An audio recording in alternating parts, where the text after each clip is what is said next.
यो चाहिँ शिक्षकहरूको आन्दोलन रहेछ है। आज चाहिँ यसो हिँड्दा हिँड्दै आन्दोलनदेखि यो चाहिँ शिक्षकहरूको अब के माग छ शिक्षकहरूको आन्दोलन रहेछ। अस्ति पनि आन्दोलन थियो यहाँ हेर्नुहोस् है भिडियो।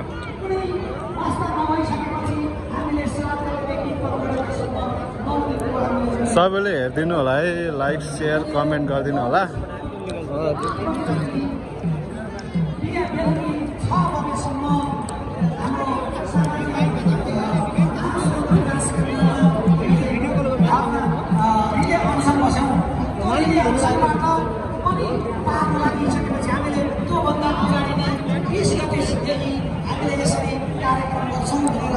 प्रत्येक पार्टी कार्यालयहरूमा चाहिँ हाम्रा ध्यान आकर्षण पत्र बुझायौँ र यति हुँदा पनि यो केही नसुनिसकेपछि हामीले 20 गतेपछि लगातार आज 6-7 दिनसम्म पनि हामीले चाहिँ यसरी 7औं दिनसम्म हामीले ठुलो आन्दोलन चाहिँ गर्न बाध्य भएका छौँ र यो बाध्यतालाई सरकारले हल्का रूपले नलियोस्। म नेपाल राष्ट्रिय शिक्षक सङ्गठनको राष्ट्रिय समितिकै अध्यक्षको तर्फबाट मैले सरकारलाई यही कुरा भन्न चाहन्छु कि यो हाम्रो आन्दोलनलाई हल्का रूपले सरकारले नलियोस् र हामीले भन्यौँ यसभन्दा अगाडि नै प्रधानमन्त्रीसँग हामीले बसिसकेका छौँ र त्यो बसेको सम्झौतालाई लाग्नु भएन भने अब हामी सम्माननीय प्रधानमन्त्रीकै समुपस्थितिमा उहाँकै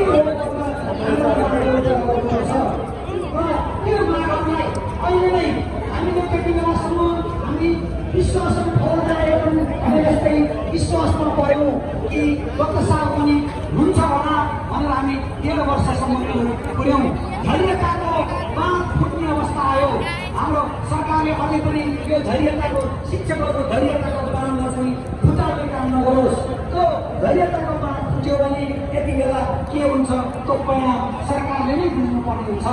मैले यति मात्रै भन्न चाहन्छु र यो सरकारबाट हामीले अस्ति भएका कुराहरूलाई हेर्दा एउटा कमसेकम पनि पेन्सन वञ्चितहरूको मागलाई चाहिँ सुनेर वैशाख अझ 81 सालमध्ये मात्रै होइन 82 सालको वैशाख भन्दा अगाडि आउनुभएका शिक्षक साथीहरूले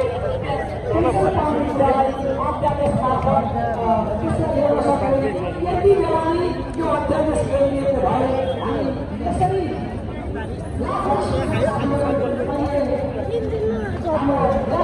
परीक्षाको काटी जाँच्ने बेलामा र परीक्षामा मात्रै होइन अहिले वैशाखको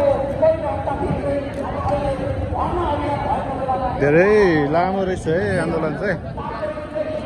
धेरै परसम्म छ, परैसम्म जानुमा त मान्छे हजारौँ मान्छे रहेछ, थुप्रो छ।